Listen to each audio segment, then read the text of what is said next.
Let's talk about the connections between the first house and the fourth house, primarily as they can arise as a result of being sequenced or being poles in the DNA code. The DNA code of the houses is a sequence that I give in the Houses of Life report that I offer on my website, which prioritizes the houses and lists them in order of positivity to negativity and prominence as well. So it creates a code of 12 numbers. And you want to, in order to interpret this code and get the information out of it that you deserve to get, you want to look at which houses are in sequence with each other and also which houses are opposed to each other. So in this video, I want to explain what happens when you have the first house and the fourth house getting involved in these sequences and poles. This will be, of course, obviously useful to people who have the first house and the fourth house in a sequence or in a pole, but actually it'll be useful to anybody who has their DNA sequence at all, because it will show you how to deal with this. It will also be useful to anybody who's got any other kind of connections between first and fourth house, like first lord in the fourth or fourth in the first or both. It will also be useful to anybody that just wants to know more about the first house and the fourth house for whatever reasons. So the way that we proceed with this is the way that we proceed with anything. Now, if you're familiar with my videos, been watching for a while, you already know. If you're new to the videos, then the way that we proceed with anything is always looking for resonance. That means you take two things and put them next to each other and see what they have in common. What is their common interest? And the common interest you classify either in they both agree about this common thing or they disagree about the thing. So we're going to look for ways that the first house has something in common with the fourth house and then ask whether that commonality is in agreement or in dissonance. So with the fourth house, the most prominent or obvious thing is that its relationship with the first house has resonance or sameness on this topic of self. Because the first house is the house of self, and the fourth house is an extremely important house for ascertaining the native sense of self, because it's the inner self or the mental self. So the interpretation for a native with a connection in the first and the fourth house is this person is very good with manifesting themselves. So what does that actually mean? It means stuff like this person is not a carbon copy of somebody else. They're not a cookie cutter person. They're not just like a norm conformer. They're unique. That's the basic idea, just of the synergy between the self and self. But the synergy of self and self is very complicated because they're very different aspects of the self. So that brings up the second thing. The second resonance between the first and the fourth house is disharmonious. It's the fact that the first house is not just any self, it's the visible self. And the fourth house also, it's not just any old self, it's the invisible self. So in other words, the first house is the self, the identity that you can see. And it's about the behavior and physical, visible traits. The fourth house is about the individual that you don't see, but is at the root of everything that you can see. So it's like all of the emotions, opinions, values that the person has that defines the self, but isn't directly visible, is only visible in their actions through the first house. All those virtues and emotions and opinions are the fourth house. So you actually have, even though it's a synergy that they're both about self, it's also a dissonance. Because the first house is about things which are seen, whereas the fourth house is about things which are felt.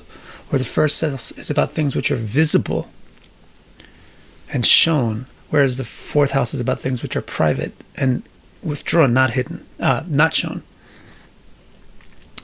So, to iron all this out into some legible, expressible English sentences that would work as an interpretation, the first thing that you would say is, well, this person is very forthcoming. And there's an English saying that you wear your heart on your sleeve. they won't really be able to moderate themselves. They won't really be very good at moderating what they say, how they express, what they show. So if everything is working well, then it'll be the sense, wow, this person is so direct, forthcoming, honest.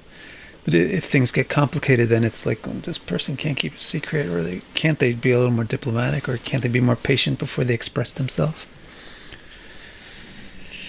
So another thing that can be said about this issue is the native is unable to hide things. But the very interesting complexity of the situation is they feel like they're overly hiding stuff. It presents a situation where the person is very sincere and unique, and part of the reason is because they don't really moderate themselves very well. They just let themselves come out. Another thing that should be said in simple English with this combination of first and fourth house, these natives are expressive. That's what I'm talking about, right? They're not moderating, so they're not really holding back. So you'll find that they are expressive people. And what does it mean to express? To express means to take something which is internal and press it out. X means out, and press means push or move. So they're able to take things which are inside and put them out. So therefore, you could call them a shape giver. Depending on what the rest of the chart looks like, they could be very good at putting things into words. They could be very good, perhaps, at putting things into form, or visuals, or sounds, or other types of expressions. They'd be good at taking a concept and making it into a plan, or a blueprint, and then making it into a structure. So they can also be good designers. And designers are working with some concept, some idea that's in the head, and then they actually figure out how to make it something real. The person is very, very unique and individual because they don't moderate themselves. But because they don't moderate themselves, they're a bit overly expressive, too quick to express themselves. They don't really leave anything to mystery. They show everything right away. Yet they feel like they're being very mysterious and hiding because to do anything at all in that regard feels like extreme to them. Because they have this good connection between inner and outer, then they're good at expressing things. And because they're good at expressing things, they can give things shape, and therefore they can be designers. That's the main thing. There's one other interesting issue going on with the first house and the fourth house, and that's the fact that the first house is the house of character and the fourth house is the house of virtue. What do we mean by house of character for the first house? Remember, first house is the visible self, so it shows your behavior. That's what we mean by character. How do you behave? Well, do you misbehave? That's your character.